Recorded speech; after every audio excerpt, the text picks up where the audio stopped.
Je te parlerai comme de porter une table à deux, souple comme deux lions dans des escaliers et porter la table sans cogner. Je te parlerai dans cette facilité-là de porter une table à deux et dans le tacite qui s'organise. Je te parlerai comme de porter une table à deux en parlant d'autre chose,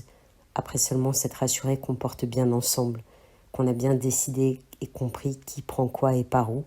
et alors on peut parler d'autre chose, sur le trajet d'aller du point où tout à l'heure encore la table était, à un autre point où on la déposera.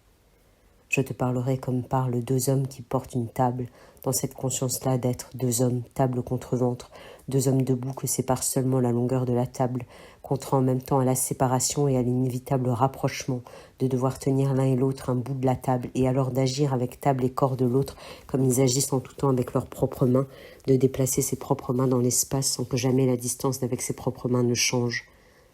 Je te parlerai dans cette tendresse-là que deux hommes qui portent une table ont finalement pour la table, pour ne pas l'avoir pour l'autre, pour que la tendresse immense que tout homme qui vit, tout homme qui un jour s'est réveillé sur la grande face de la terre, pour que cette tendresse abondamment s'écroule sur la table entre les deux hommes. Je te parlerai comme deux hommes portent une table dans une maison vide, un dimanche de déménager, et les pièces traversées une à une.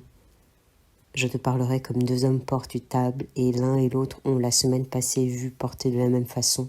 leur mère, le bois autour de leur mère. Je te parlerai comme deux frères viennent de voir porter le cercueil de leur mère et désormais portent une table.